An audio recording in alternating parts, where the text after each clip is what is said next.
a WikiVidi Documentaries production. Don't forget to like and subscribe. Enjoy. 2017 Las Vegas shooting. The 2017 Las Vegas shooting occurred on the night of Sunday, October 1, when a gunman opened fire on a crowd of concertgoers at the Route 91 Harvest Music Festival on the Las Vegas Strip, leaving 58 people dead and 851 injured.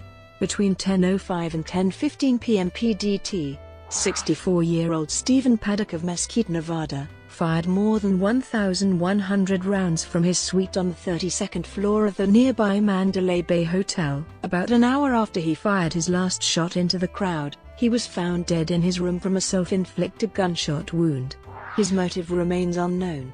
The incident is the deadliest mass shooting committed by an individual in the United States. It reignited the debate about gun laws in the U.S. with attention focused on bump fire stocks, which Paddock used to allow his semi-automatic rifles to fire at a rate similar to that of a fully automatic weapon. Location: the Las Vegas Strip is a stretch of Las Vegas Boulevard immediately south of the city of Las Vegas in Clark County, Nevada. The Strip is known for its concentration of casinos and resort hotels, including the 43-story Mandalay Bay southwest of its intersection with Mandalay Bay Road. In the unincorporated town of Paradise, Las Vegas Village, a 15-acre lot used for outdoor performances, is located diagonally across the intersection to the northeast. From 2014 onward, the venue hosted the annual Route 91 Harvest Country Music Festival. The 2017 festival ran from September 29 to October 1, with over 22,000 attendees on the final day. Perpetrator: Stephen Paddock was a 64-year-old former auditor and real estate businessman, who had been living 80 miles northeast of Las Vegas in a retirement community in Mesquite, Nevada. Paddock was twice divorced, had a long-term girlfriend, and had no known children. His father was Benjamin Paddock, a bank robber who was on the FBI's most wanted list between 1969 and 1977. Paddock's only recorded interaction with law enforcement, however, were traffic citations. Paddock was a high-stakes gambler who placed bets at a high enough level to earn valuable comps, free benefits such as rooms and meals. He was a familiar figure to casino hosts in Las Vegas, but was not well known among other high-stakes gamblers, because he mostly played video poker. He reportedly kept to himself and was a heavy drinker. Paddock had lost a significant amount of his wealth over the previous 2 years, but had paid off all gambling debts before the shooting. Preparation: Paddock may have considered attacking other events. He had researched large-scale venues in cities such as Boston since at least May 2017, and had reserved a room overlooking the August 2017 Lollapalooza Festival in Chicago, but did not use it. According to his girlfriend, during an earlier stay at the Mandalay Bay in early September 2017, he repeatedly examined Las Vegas Village from different windows in their room. From September 17, Paddock stayed at the Ogden in downtown Las Vegas, which overlooked the open-air Life is Beautiful festival that ran from September 22 to September 24. His internet search terms from mid-September included SWAT weapons, ballistics chart 308, SWAT Las Vegas, and do police use explosives. Paddock arrived at the Mandalay Bay on September 25, 2017. He was booked into room 32135, a complimentary room on the 32nd floor. 4 days later, he checked into the neighboring suite of room 32134, which was connected to room 32135 via connecting doors. Both suites overlook Las Vegas Village. Between September 25 and October 1, the day of the shooting, he stockpiled an arsenal of weapons in his rooms, including 10 AR-15 rifles with 100-round magazines, having transported 5 suitcases to his room on September 25, 7 on the 26th, 2 on the 28th, on the 30th, and 2 on October 1. On September 30, he had placed "Do Not Disturb" signs on both rooms' doors. Paddock interacted with Mandalay Bay employees more than 10 times during his stay, including twice on the day of the shooting. An MGM Resorts International spokesperson said they were all normal in nature. Shooting. The mass shooting occurred between 10:05 and 10:15 p.m. PDT on October 1, 2017. When the shooting began, country music singer Jason Aldean was giving the closing performance. Shortly before 10 p.m. hotel security guard Jesus Campos was sent to the 32nd floor to investigate an open-door alert. He attempted to open a door that immediately accessed the floor, but found that it would not open. After Campos entered the floor, he discovered an L-shaped bracket screwed into the door and door frame, which was responsible for barring the door from opening. After reporting the discovery to his dispatch center, he heard a rapid drilling sound coming from room 32135 and he went to investigate the matter.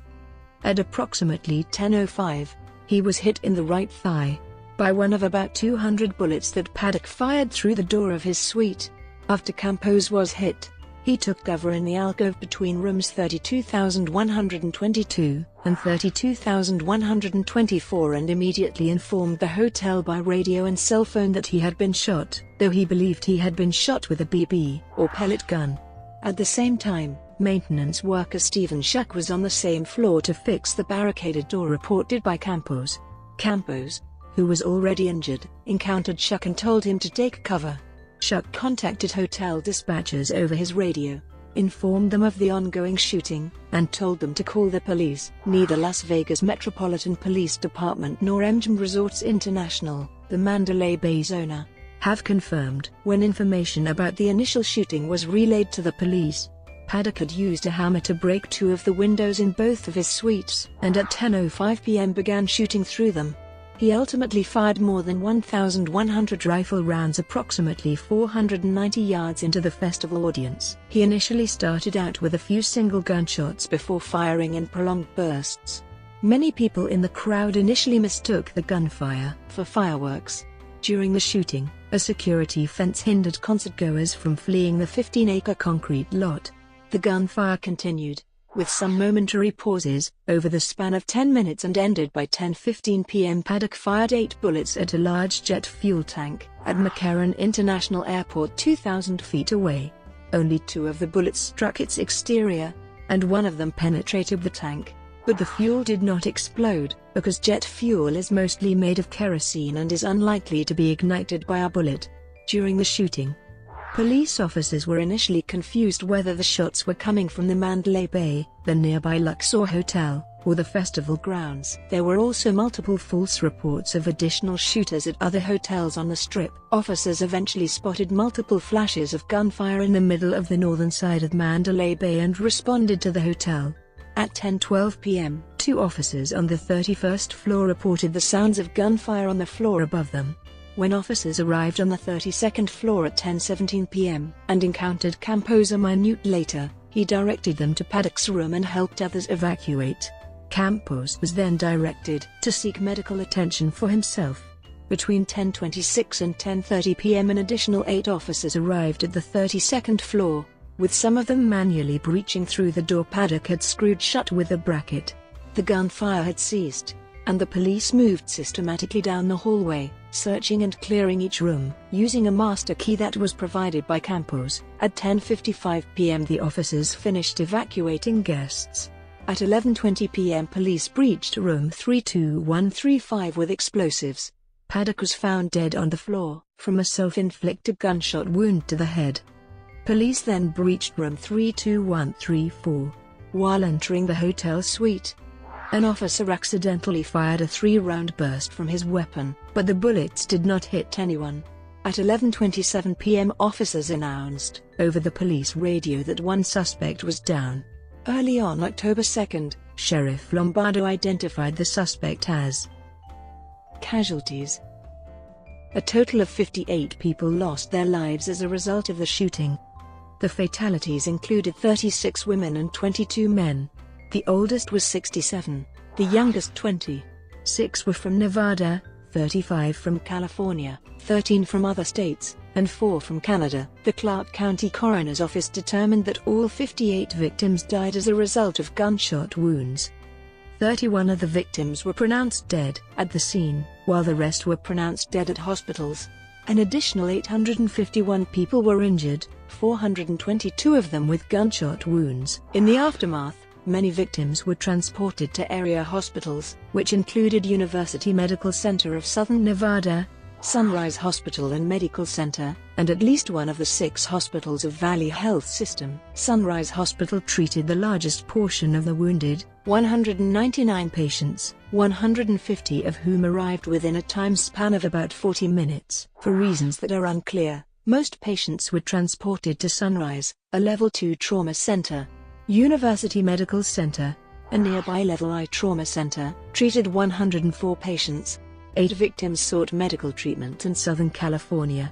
St. Joseph Hospital of Orange treated 2, UC Irvine Medical Center treated 4 and Loma Linda University Medical Center treated 2. The incident is the deadliest mass shooting committed by an individual in the United States, surpassing by 9 the death toll of the 2016 Orlando nightclub shooting, where 49 people were shot and killed. Immediate responses. Much of Las Vegas Boulevard was closed while police SWAT teams combed the venue and neighboring businesses. McCarran International Airport, adjacent to the shooting site, was shut down for several hours. Approximately 300 people entered the airport property as they fled to safety from the shooting. This prompted officials to shut down all 4 runways. More than 25 flights were rerouted to ensure that no aircraft would be hit by gunfire, while other flights were cancelled before airfield operations resumed at 12:40 a.m. on October 2. At approximately 2:45 p.m. PDT on October 2, a state of emergency was declared in Clark County.